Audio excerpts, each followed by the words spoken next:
future, talk radio will actually educate, inspire, and make you think. The future.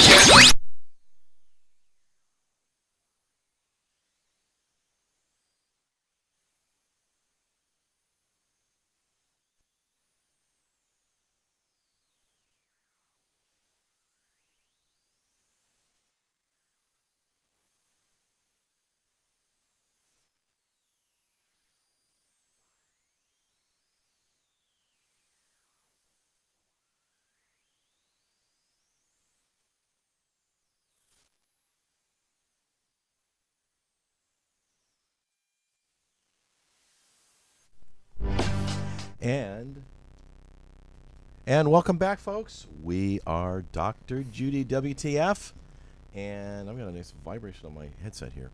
I'm Walt Lusk, your host, and we have our theme song back after technical difficulties. I know, last couple I of can't weeks. think without it. I know, it's like we're so used to having the show start with it. And the vibrations, they're just good vibrations, so don't worry about it. Even though the song is called Club to Death, it's always good vibrations. That's from The Matrix, folks. We are here working on our amazing mind map that was developed by Dr. Judy about 12 years ago. So she's been perfecting it since then, even though I have a belief that perfectionism is fatal. And we are in panel 5 tonight, which is denial. So there's no denying it, folks. You are listening to Dr. Judy WTF right here on UBN Radio Network. Well, it's also expanded to defense mechanisms. Denial is one. Denial is one of them, and right. Defense mechanisms is more it's broad. Huge. Excuse me. It's huge. Right. So there are many, many, many. Well, I won't defend it then. Okay, no, don't. Neither will I. So drop all the defense mechanisms, and don't forget to call in, because this is a call-in show. It is a call-in show. We are live here on Thursdays, and you can call us in 323-843-2826. Again, that's 323-843-2826. And you can pull our shows, for those of you that want to, on Stitcher and iTunes, and of course here at at Universal Broadcasting Network. So, Walt, what do you think is the biggest defense mechanism in America? I would probably think it probably is denial. Okay, that's one of them. Yeah, I know. Okay. I mean, there's a bunch, but I mean that's. And it's not just a river in Egypt, right? No, it's definitely not just a river in Egypt. So we're going to talk about a lot of them, because there are a lot of defense There are a mechanisms. lot of defense mechanisms, and when you hear one that resonates with you, you can always call in, because we want you to get on the couch with Dr. Judy, because that's what the show's all about. But we know I wanted to start with, since you actually have a phenomenally huge practice here in the LA area, a success story that's popped up this week from one of your patients. Sure. Any come to mind? One comes to mind because it was just so quick. It really even shocked me insofar as how quickly this got resolved and how deeply it got resolved. And while we're on the subject of defense mechanisms, there are two defense mechanisms that were operating here. So just to keep the confidentiality, a young man from another country who was persecuted in his country and came to America. And the problem is that he was really safe within his cocoon, the defense mechanism of the family cocoon, but the world was really not that safe. And so when he arrived at America, he had this perception that it was still not safe, because the children wouldn't talk to him, they wouldn't play with him, he spoke another language, and it was really, really bad. And so he developed a very, very strong dependency on his mother, and one of the ways in which he coped with his life was through obsessive compulsive disorder. OCD. Right, but behind the obsessive compulsive disorder, so this is how sneaky defense mechanisms are. We think it's OCD, except that behind the OCD is a paranoia. Okay? And then the OCD is just a way to keep everything in check and control the world, because this is a case where this young man felt really out of control in his world, and so as a result of this out of control, he thought that he can at least control checking the door, he can control making his bed several times a day, he can control. But so he thought he could control his environment? Right. Of sorts? Right, but okay. It was eating his mind up. It was making him in mental jail. And he had been on every single drug possible. We went sure through the have. list. I was taking copious notes, and I wrote down, so what have you tried in the past? And it was Prozac and Zoloft and Xanax and Effexor and this, that, Wellbutrin. And it's like, okay, are you on any of them? Nope. Okay, have you seen a shrink before? Yep. How did that go? I guess not too well. I'm sitting here. And so what we started working on is really exploring the old defense mechanism which used to work. So what's wrong with defense mechanisms is that at some point in life they work, and then they get outdated. Well, And- why argue with success, right? It works. Well, because after a while, it's the prison.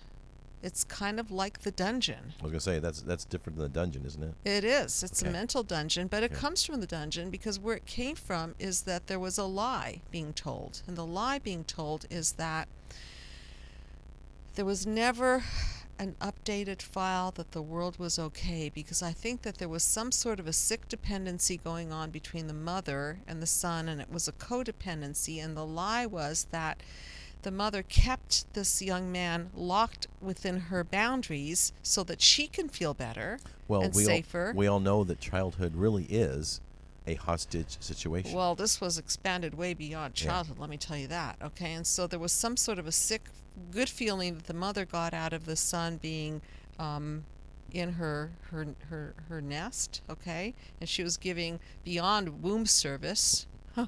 And it just went on and on and on into his 20s.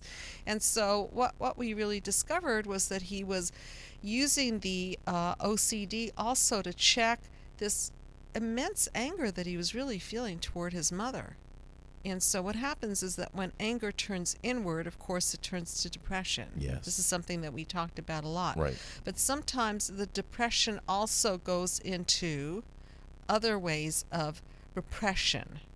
Okay, other ways, sometimes the expression goes into other ways of repression in his way, such unique styles. We're such interesting human beings. That's why I really hope that somebody calls in today, because I like to just work live, and I want to explore your minds. You want someone on your couch. I know. want somebody on my couch. Yeah. That's my wish for today. Okay. Okay, that somebody take down their defense mechanism and actually pick up the phone and I not promise. and don't be too defensive. And don't be too defensive. Yeah. Okay, but what ultimately happened was that this person started to see how angry he was at being locked in jail by this dependent mother. And when he started expressing his true feelings behind the repression, then there was a lightness of being that literally started shining through. And when we started taking down the defense mechanisms, isms, and understanding that they were way outdated, way outdated, then he started shifting, literally paradigm shifting his whole world view. And when he challenged me by saying that he was really scared that the OCD would come back, because by session 4 he was like a free man. His whole countenance had changed. So in other His words, whole and again, body language had Folks, changed. 4 sessions. That's if it's Yeah, one a 4 week. sessions. That's a month. Yeah. It's all of a month. And I take the temperature Yes. at the beginning, and I take the temperature of the OCD level in the middle, and I took the temperature of his OCD, and he had gone from a 9 Out of a scale of 1 to 10. out of a scale of 1 to 10 down to a 2 and by folks, session number that's 5. one of the things I really appreciate and I'm aware of, because I've kind of been around mental health for years and years and years. She's one of the ones that actually takes the temperature of the patient, the client, to see how she's doing. She wants to know. And I guarantee you, 99 out of 100 therapists out there, they don't want to know how they're doing because they aren't sure how well they're doing, and they don't want the truth. Well, truth is the light that we shine on the situation, and that's Absolutely. the get out of jail free card. Yes, Because it once is. he started telling the truth that he was really upset at his hostage situation, and once he started seeing that this outdated defense mechanism was just a way for him to stay dependent on his nest, his mother, then he started reevaluating it and relaxing with it. Well, I'm sure that happened rather rapidly once the the stuff has been realized of the cause of it. Well, today, Walt, I have to do these continuing education units, and I've got to do 36 of them a year. And we all us professionals have to do CE, continuing education. And today I had the privilege of being in a seminar on happiness and the psychology of happiness, and I think there were a lot of really wonderful themes that were discussed, one of which was gratitude, and we talk about that a lot, and Attitude, appreciation and kindness and unconditional love, which is the most healing force on the planet. Yes, it is. And yet again, I saw in my very own profession that my own profession still wants to gloss over things. And I do respect brief therapy. Are they in denial? Well, I don't know, but they seem to think that it's okay just to say, let's not concentrate on the problem. Let's just move past the problem because that's depressing, and let's get to the solution. And I guess it may work for some. However, the way I see it is that if we don't get to the cause, which is really the breeding ground for pathology, and if we don't take the bacteria or the virus, so to speak, the psychological virus, and really clean that out through expression, debug it, and trace it and see how it gets into the fiber of the person's being. I don't care how many affirmations a person will say, and please call in. Let's have a healthy debate about it. But I just don't think that glossing over it and putting a smile on yourself and being happy, happy, happy, like the song says, okay, I just don't think that that's the ultimate solution. It may work for a little while, but then something's going to hit. So what you're saying is, in terms of a Confucianism, he or she who stick head in sand will get butt kicked. Which is the denial. Yes. Correct? Absolutely. Okay. So there's a big denial going on, which is that we're not supposed to talk about how our parents hurt us. We're not supposed to bring that subject up. Why? Because we don't really understand that the key is not that we blame them. It's not that we shame them. It's not that we throw them under the bus. The key is that we have to take this repression out of our system, and once we start expressing it therapeutically in a healthy manner, and not to the perpetrator usually, because they will defend and they will throw it back at you like darts, and then you will be more injured. And usually the parent who is the person who is the injured was, don't forget, also injured. Multi-generational transmission process, right? Yeah, the deck is stacked against you. Totally stacked against you. So that's the person that will not heal you unless they're trained to heal you. And I do a lot of training with parents to heal their children. So the ones that want their children healed. Yeah, the ones that do. Right. So folks, and it's a call-in show. So if you want to call in and talk about your own denial or your parents' denial, heaven forbid, 323-843-2826. And Walt, you can call in too, You know what? I'll see what I can do about that. Yeah, please do. Yeah. I'll get on my cell phone and call you. I might take your call first. Oh, well, thank you.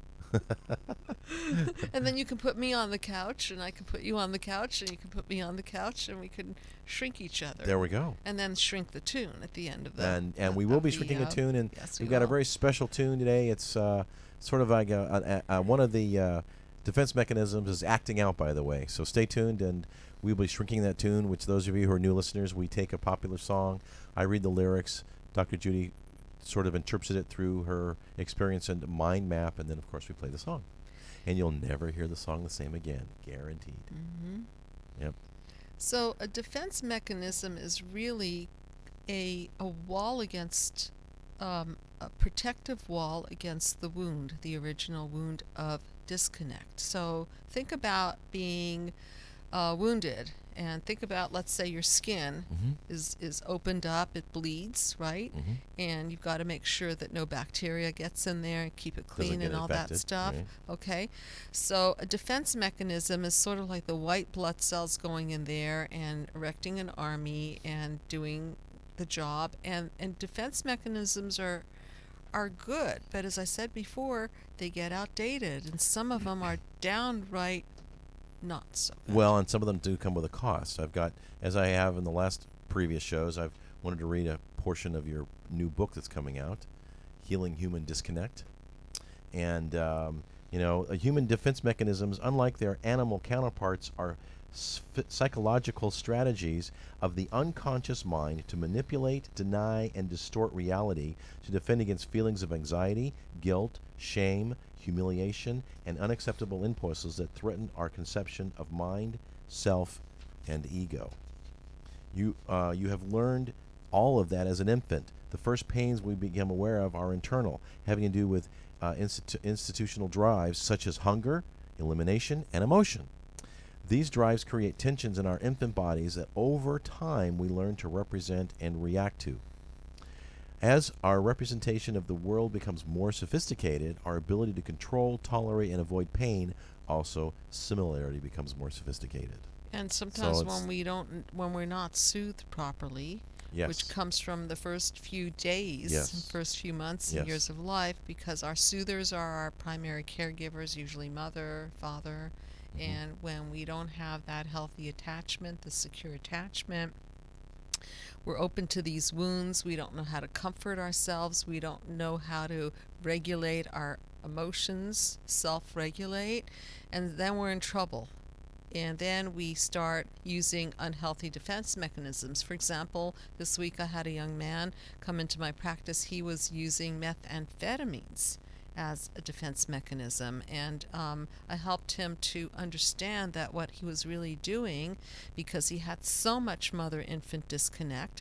His mother actually took off for half a year because she needed to leave the country to earn money, and so at a tender age, he was abandoned. From his perspective, yes. Yes, he was abandoned. Yes, he was abandoned. And children don't react to that very well. Okay? I know I don't. I mean, I think that if you have been tuned into some of our shows, I've mentioned how I will reenact human disconnect by picking up my cell phone in a session and showing a person, a child, an adult, what it really is all about and how delicate we are. And so when I'm conducting a session and I ask a person to express themselves, and then I pull out the cell phone, right, and they can't even talk straight, they can't think straight, it's as though I'm seeing ADHD or ADD right in front of my eyes, attention deficit disorder. Why? Because we need each other to connect to have the brain calm down. It's that connectivity. Yes. We are wired to connect. That allows us to think. And one of the premises of healing human disconnect is that, Judy, I believe that we as individuals, we as part of a couple, we as families, we as a nation are more humanly disconnected than we ever have been. And part of the guilty party, of course, is this all-important smart cell phone, right? So smart. It's right? Yeah, it's making us So dumber smart. and dumber all the time. So think about all the defense mechanisms out there. I have porn as a defense mechanism. I deal with individuals who use pornography as a way to distance themselves from connecting because they're so scared of intimacy. And that's how that one works. So if you don't get your heart involved with somebody, if you just objectify them and use them as a sex object, well, cool. You never really get to feel, and so you never get hurt. And if you have a blueprint of mother-infant disconnect, and the first blueprint is that your mother severed the connection, whether it be because she was emotionally unavailable, or she was physically abusive, right, or she left, or she handed you over to caretakers too early, whatever the case may be, now the person has to have a heart guard on because it's too painful to make emotional connection. Right. And Better because just in have the many sexual instances connection. they're probably afraid they might be abandoned, right? Right. So Yeah. this way they stay safe. They I stay call safe. it put the heart guard on. Okay. Put the condom on your heart. Okay. Okay. And heaven help you if it breaks. Yeah. But so a little more of the book here. The different sizes of what we call isms. And what are isms, Judy? These are the defense mechanisms, and some of them are healthy, and we'll get into Yes, that some of later. them are healthy. Right.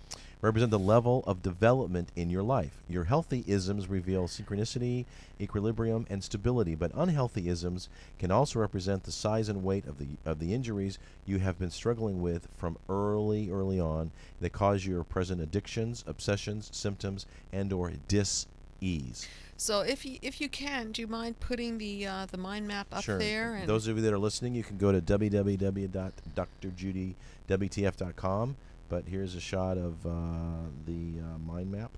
Or put the whole thing up there. Yeah, And there's a whole mind map. I want to It's show. it's 9 panels. I want to show you guys a process, because the isms, which are the defense mechanisms, are kind of like the let's put it this way, the hatched version of the psychological virus. Okay, so there's the wound, and then it's incubating, and then over time it goes into a reactive mode, and then it encodes into the fiber of the person's being. So I'm going from panel 1, which is the wound, to the reaction, which is panel 2, and then the encoding, which we spoke about, which is our negative core beliefs, and then the breakdown of that. And nobody likes to be in chaos, which is the panel 4. So what do? We surround ourselves with a protective mechanism, a defense mechanism, so that we can cocoon ourselves in and stay safe. So these defense mechanisms are very varied. Smoking is a big one. Smoking is a huge one. Yes. Over 22% of the country here in the United States smokes.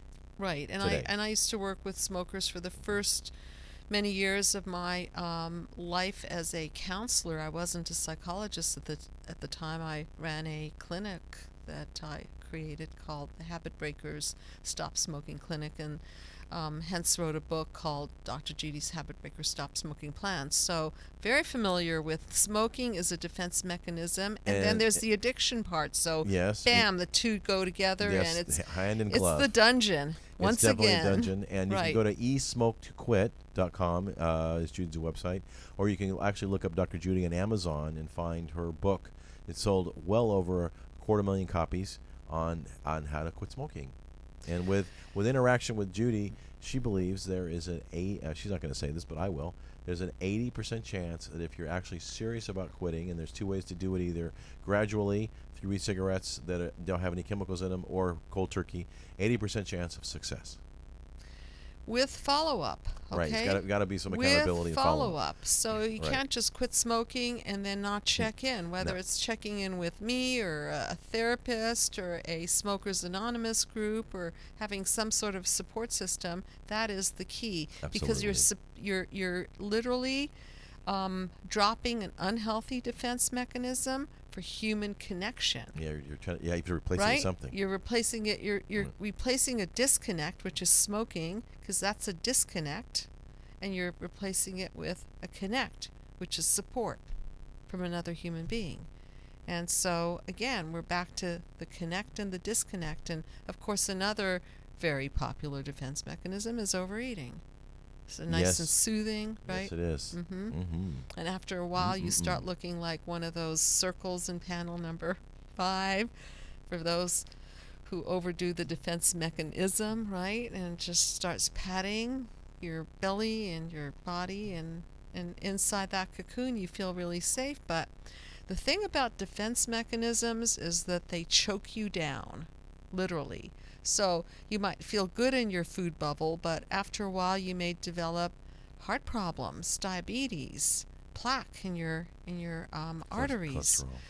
You might start feeling the depression of the food, the poisonous effects of what you're eating. So that's what I mean by an unhealthy defense mechanism. A healthy defense mechanism, on the other hand, might be something like, I'm going to defend myself from getting sick, so I'll go exercise. I'm going to defend myself from getting sick, so I'll eat right. I'm going to defend myself from toxic people, so I'm really going to study who I connect with and who I make my partner, even a friend, or whether it's a love partner or business partner.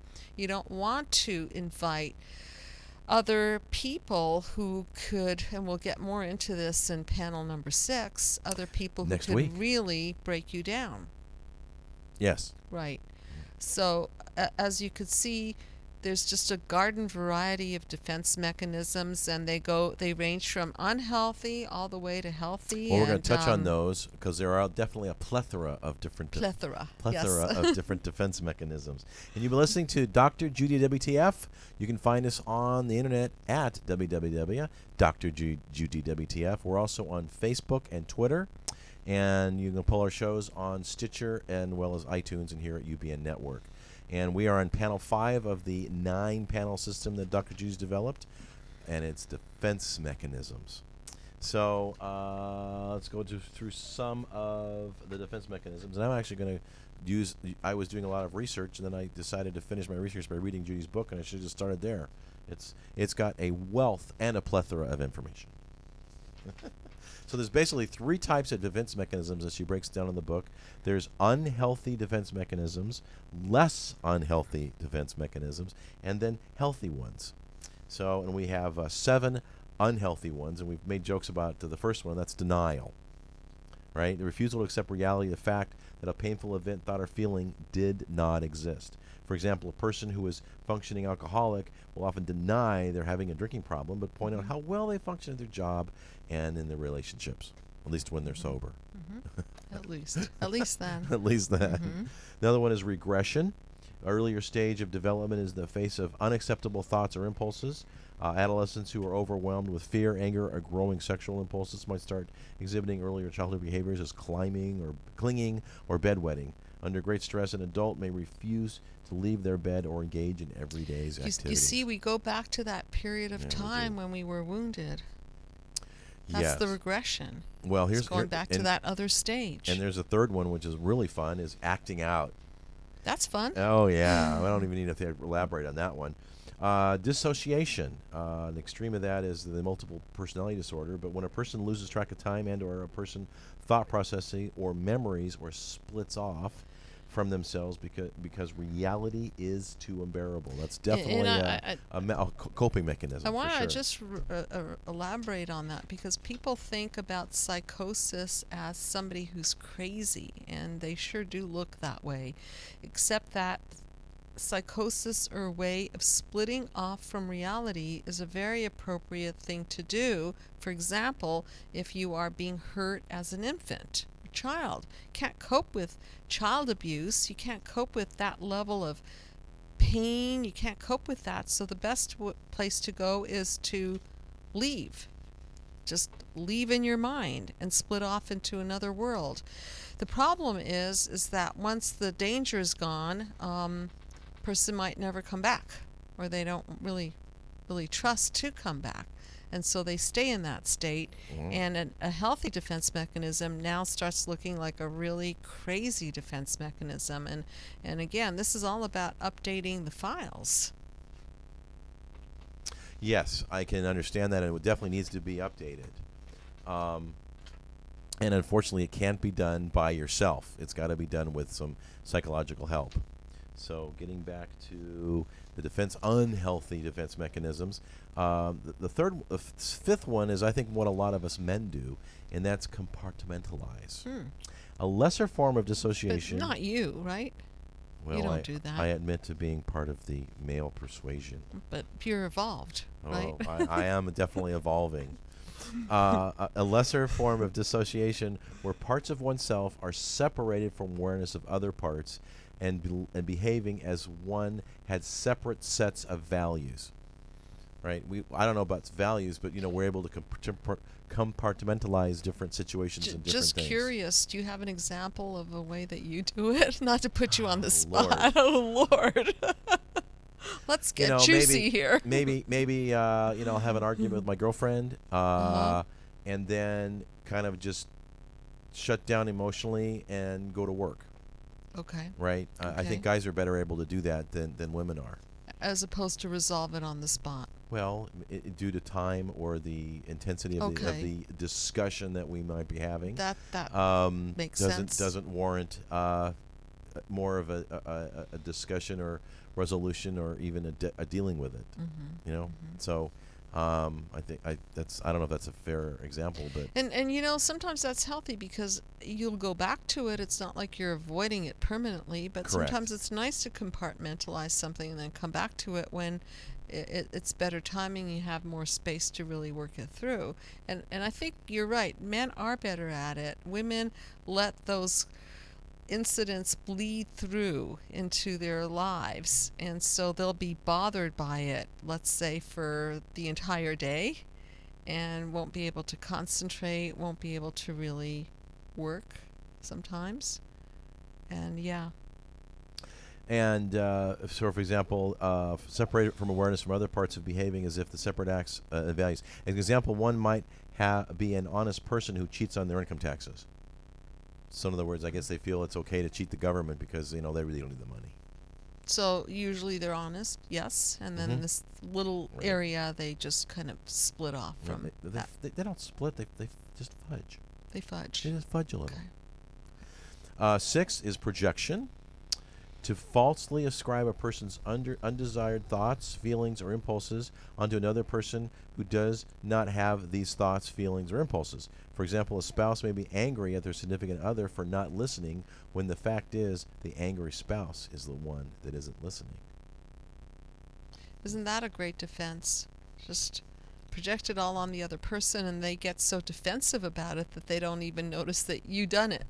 I like that one. That you do, huh? I like okay. it. Yeah, Good. yeah. It's You know. it's upcoming in a really, really great, fantastic listen, book. I'm a martial artist. I do Taekwondo. There are many different ways to defend and attack, and this one I think is very clever. Just make the other person feel as though they did it, and you're so busy, right, describing it to them that they never notice that it was really you. It's kind of clever. It's very clever. Yes. And I had a friend that was really notorious for doing that. You'd bring something up and they always throw it back at you. Well, you da da da da. It's like whoa. It's And not then about you. and then there's another step to it, by the way, projective identification, which is a situation where, let's say I project on you something that I'm feeling, ascribe it to you, and you identify it with, so you actually buy what I'm selling. Okay? Wow. You buy it. And then once you buy it, you're on the hook, and I'm off the hook, and you're feeling it, and you're defending against it, and I'm going, yes. Hook, line, and sinker. I passed the That's buck it. big time. That's it. And then the last one of the unhealthy defense mechanisms of the 7, that is in Judy's book, is reaction formation. The converting of unwanted or dangerous thoughts, feelings, or impulses into their opposites. For instance, a woman who is very angry with her boss and would like to quit her job, but may instead be overly kind and generous toward her boss and express a desire to keep working there forever. Right? I mean, that's definitely extremes. Right. I think women are better at that than we are. Do you think? Yes, I do.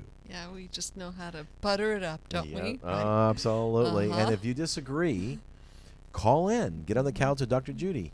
And the number is area code 323-843-2826. That's the butter the BS defense mechanism. Yes, definitely want to. That's right. Butter the BS. I think it's in the manual, the DSM, which is our our diagnostic manual. I have to look that up. Is that different than co-signing the BS? It's all in the same category. Same category? Yeah. Okay. So those are the unhealthy defense mechanisms. We had denial, regression, acting out, dissociation, compartmentalization, projection, and reaction formation. Moving on, we have 5 less unhealthy defense mechanisms. First one is repression. The unconscious blocking of unacceptable thoughts, feelings, and impulses. Repressed memories, for example, are those that have been unconsciously blocked from the access or view. But because many is very malleable and ever-changing, memories can be filtered and altered. So that means there's big debate whether there is such a thing in the first place, because you're not sure or not certain. You're talking about repressed memories yes. and this whole controversy of whether things happen. Well, Freud thought that these sexual fantasies were actually fantasies. That when he was doing his analysis, he thought that all of these conversations that were coming up were actually fantasy conversations. So turns out that I guess some of them must have been real, because it's impossible that no one got molested and that nobody got beaten and that no child abuse occurred. That's pretty That's extreme. unbelievable, That's isn't extreme. it? Yeah. And then I think that they started looking into, well, maybe it's more than just a fantasy. So I say, WTF? What the Freud? What the Freud? In other words, would Yeah. that be more? Well, was he believing that perception is reality as opposed to Well, reality is reality? I don't know, but I sure would love to put him on the couch, because listen, he wasn't the healthiest tool in the shed either. I mean, he had an extreme cocaine addiction, didn't he? He He was probably snorting did. it Well, up. well, he had to, stay alert and listen to his patients. That's true, and Yeah. that's why I shortened the therapy to 9 panels of a mind map as opposed to 9 years on a couch. So when you get on the couch, it's not for 9 years. No, certainly not no, at all. not and definitely not. As we just heard earlier in the show, that the guy who had extreme OCD got to the foundation of the cause, and within 4 sessions had improved mentionably. So number 2 of the less unhealthy defense mechanisms, displacement. The redirecting of thoughts and feelings and impulses directed at one person or object but taken out upon another. For example, a man who gets angry at his boss, but he can't express his anger for his fear of being fired, so instead he comes home and kicks the dog or starts a big argument with his wife. Right? Kind of Right. vents a little bit. Because it's dangerous to talk to the boss, because his bread is buttered there, That's right? So correct. he can't really, maybe he doesn't have good communication skills, or he's scared that if he opens his mouth, the boss will close it permanently. His Who boss knows? might be a jerk. Right. And so what's he to do with these feelings? He just displaces them to Yep. wife and dog, or dog and wife. Which one first? How does that go? Usually, hopefully it's a dog first. Oh God, I love dogs. I know you got two great ones. Touchy. Intellectualization, the overemphasis of thinking when confronted with an unacceptable impulse, situation, or behavior without employing any emotions whatsoever. Example, a person who has just been given a terminal medical diagnosis, instead of expressing their sadness and grief, focus instead on the details of the possible fruitless medical procedures. And Fruitless that's kind medical of like procedures. fruitless, and that's kind of like the denial that you were talking about, right? Yes. Mm-hmm. And this one's a good one. Rationalization.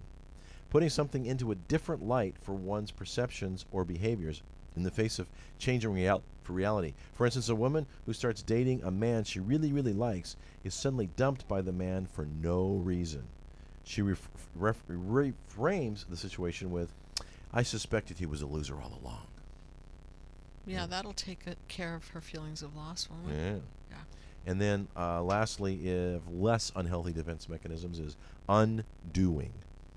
The attempt to take back an unconscious behavior or thought that is unacceptable or unhurtful. This was really interesting. And we've all done this one. For example, after realizing you just insulted your significant other in the worst, biggest way, unintentionally, mind you, you might spend the next hour countering the damage by praising their beauty, charm, and intellect. That'll undo it. For Sure. sure they'll forget about Oh, that yeah. faux pas that you made. As we say, it is impossible to put the toothpaste back in the tube. Okay. Precisely. And then we have three healthy defense mechanisms. So these are the ones we all aspire to be, I guess. Huh? Sublimination. I'll say that word. The channeling of unacceptable impulses, thoughts, and emotions into more acceptable ones. For example, when a person has sexual impulses they would like not to act upon, they might instead focus on rigorous exercise, humor, or fantasy. Take it to another level. Take it to another level, Right. or I guess that'd be what, kind of a little bit of like a diversion, right? Yeah, I mean, you're putting your emphasis somewhere else. Right, or just take it into an art form. Let's say that you want to sublimate something that's not healthy. You just turn it into something that, like write a song about it, or do a poem around it, or a painting around it. Instead of acting out on it, just sublimate it to something else. A higher level. A higher level. Right. Okay. Artistic, spiritual, something like that. Right. Okay. Uh-huh. That's usually good for a while. Next is compensation. A process of psychologically counterbalancing perceived weakness by genuinely emphasizing strength in other areas. For instance, when a person says, I might not know how to cook, but I can sure do the dishes. So, I mean, that might be a fact, right? They don't know how to cook. They can barely boil water, but, they can clean the kitchen up after it's messed up.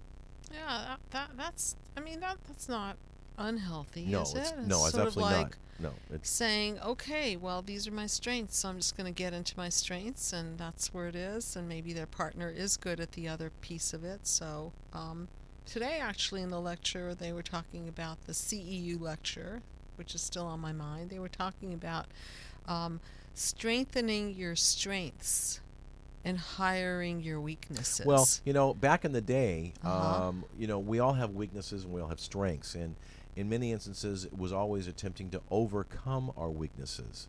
And many times I believe that's at the expense of our strengths, as opposed to capitalizing on our strengths and then finding another individual or somebody else to actually assist us with our weakness. I really like that idea because I'm so computer unsavvy, Yeah, and so? I like to do what I do, and Right. so I'd rather farm it out to somebody who's really good at it Well- and free me to do the work that I do. Well, then the real big here, I know we're getting off topic, but it's really apropos, I think, is you find somebody who's has their strength, which is your weakness.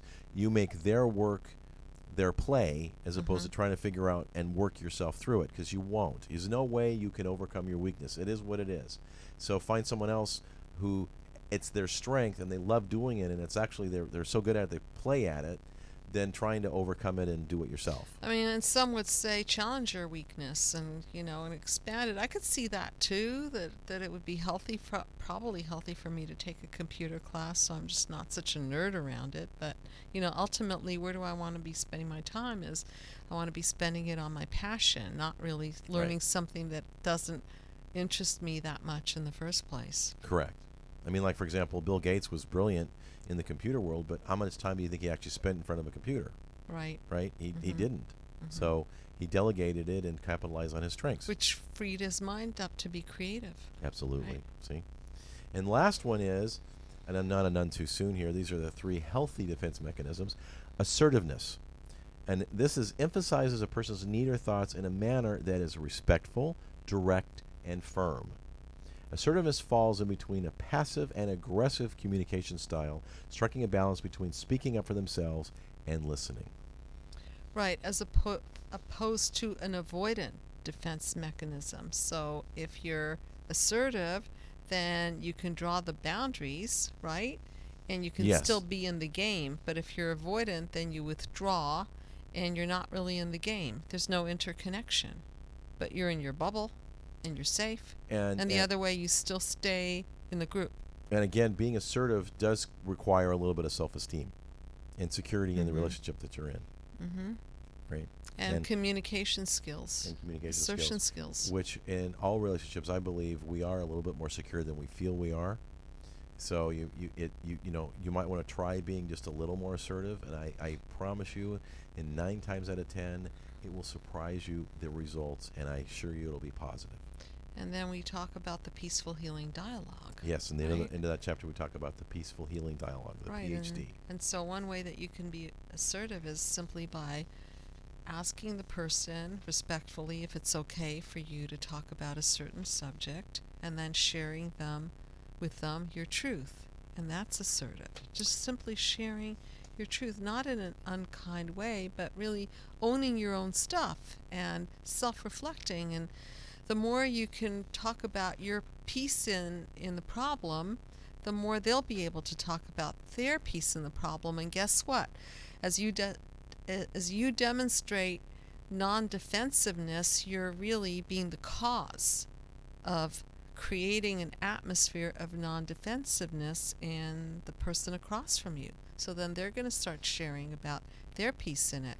And then ultimately, it's not going to be this defense, isolated to unconnected people in the room. It'll be 2 people who are wanting to communicate, wanting to share, remembering, of course, that we really are wired to connect. Yes, we are. Unless we've been so hurt that we just don't want to, because connection is just painful or reminds us of too much pain. but still, we are wired to connect. So these defense mechanisms, they serve us, and some of them obviously don't. And if you would like a copy of the Peaceful Healing Dialogue, Judy's developed one, and it's actually on one page. Yeah. Before the book comes out, you can actually email us at info@Dr. Judy WTF, and we promise that we'll shoot it right back to you and get your copy. So if you want to have a PhD, Peaceful Healing Dialogue, with someone you love or don't, we'd be happy to do that. And also, if you want to be on our mailing list and get regular reminders of our show And topics coming up, please just send your email address. Send them over to the info box. info@drjudywtf.com as well. And we can do that, and it's a growing list. So we appreciate all you that are writing in. So that's it, folks. Time for us to shrink that tune. This is kind really of already. Well, is time the tyrant once again? The clock is the tyrant. Yes. Oh, the clock is the tyrant. The clock is the tyrant. This was kind of my request under the auspices of acting out in terms of the defense mechanisms. It's a fun Beatles song entitled "Savoy Truffle." So Dr. G is going to try and interpret this one. This is going to be fun. Well, it's by the Beatles. I love the Beatles. Oh, absolutely. 60s and then, of course, person. we're going to play the tune afterward. Creme tangerine and mollamant, a ginger sling with a pineapple heart. A coffee dessert? Yes, you know it's good news, but you'll have to have them all pulled out after the Savoy truffle.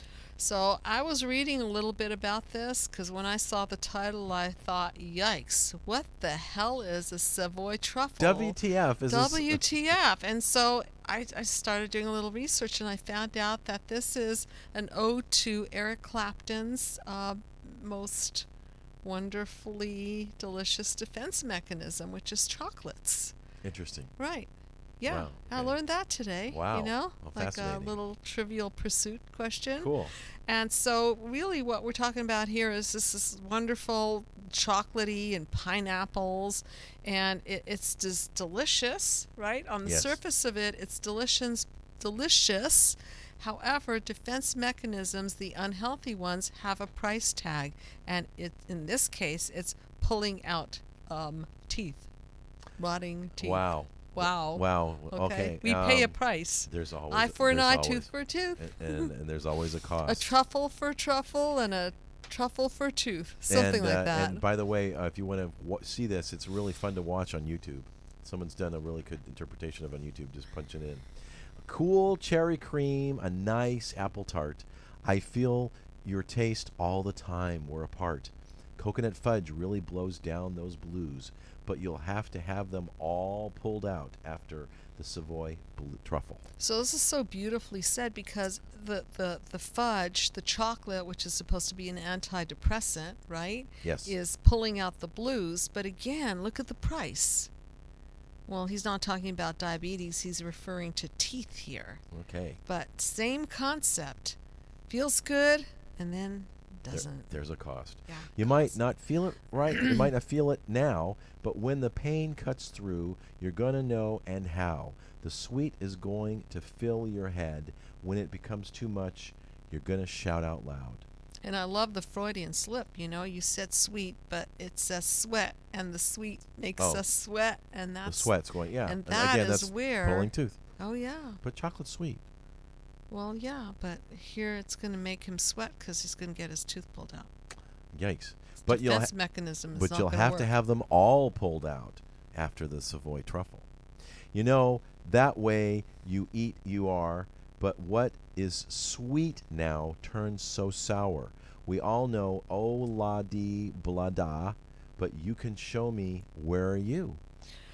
Well, here he's talking about kind of bottoming out, right? You'll have to pull them all out. You know that what you eat, you are. So ultimately, this is going to cave in on him as like a really bad cavity. And the obladi blada thing is, you know, remember that song, obladi oblada, life goes on. But in this Yes. case, life won't go on because it'll kill you if you eat too much. And that was kind of his personal joke in the song is like, no, life's not going to go on if you keep doing this. Wow. And then lastly, of course, is you'll have them all pulled out after the Savoy Truffle. So that's Savoy Truffle by none other than the Beatles. And that's our tune, that's our song, and that's our show. So again, if you want to write us, you can do info at Dr. Judy WTF. I'm your host, Walt Lusk. You've been on the couch with Dr. Judy Rosenberg. Next week, we will do panel 6 of the 9-panel mind map. And until then, folks, God bless and stay tuned. God bless. Let's see here if I can find the button. There we go.